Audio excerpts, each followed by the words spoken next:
Novel ہم جان، مصنف فارس مغل۔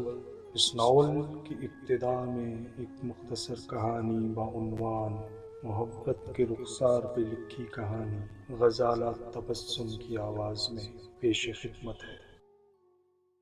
ایک خوبصورت سا پنک گلاب دینا، نابینا نوجوان نے پھول والے سے کہا۔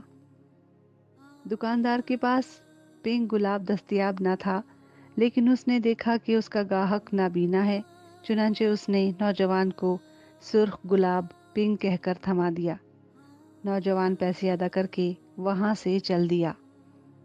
اب نوجوان بس اسٹاپ پر نوجوان لڑکی کے ساتھ کھڑا تھا۔ تم نے صبح فون کر کے کیوں پوچھا تھا کہ میں آج کس رنگ کا لباس پہنوں گی؟ لڑکی نے مسکرا کر استفسار کیا۔ نوجوان نے کوٹ کی جیب سے سرخ گلاب نکال کر اسے پیش کیا۔ اب تم اپنے پنک لباس کے ساتھ یہ پنک گلاب اپنی زلفوں میں لگاؤ گی تو مجھے یقین ہے کہ اور خوبصورت لگو گی۔ آج تم کالج فنکشن میں گانا گانے والی ہو نا؟ تم نے یہ پھول کہاں سے خریدا ہے؟ لڑکی کو پھول کا رنگ دیکھ کر حیرت ہوئی، لیکن وہ سمجھ گئی کہ پھول والے نے اسے دھوکہ دیا ہے۔ وہ پچھلی سڑک کے کنارے ایک پھولوں والی دکان سے۔ کیوں؟ پھول میں کچھ خرابی ہے؟ نوجوان کی بے نور آنکھوں میں اداسی چھا گئی۔ نہیں۔ لڑکی کو دکاندار پر شدید غصہ آیا، لیکن وہ پی گئی۔ بے انتہا خوبصورت پھول ہے، بالکل میرے لباس جیسا۔ Love you. نوجوان کا بجھا چہرہ یکدم کھل کر گلاب بن گیا۔ Love you to.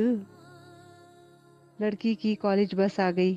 نوجوان اسے الوداع کہہ کر آگے بڑھ گیا۔ اپنا بہت خیال رکھنا۔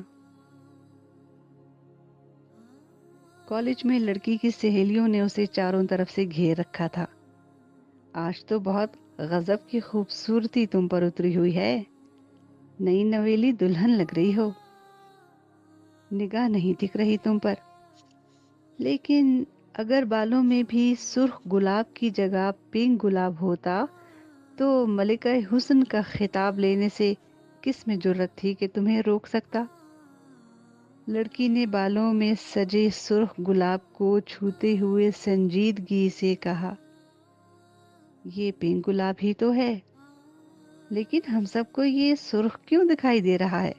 سب سہیلیاں ہنسنے لگی۔ کیونکہ تم سب محبت کے رنگ سے ناآشنا ہو۔ لڑکی نے بالوں سے پھول نکال کر اسے بوسہ دیا۔ پنک لپسٹک کا نشان سرخ گلاب پر چمکنے لگا۔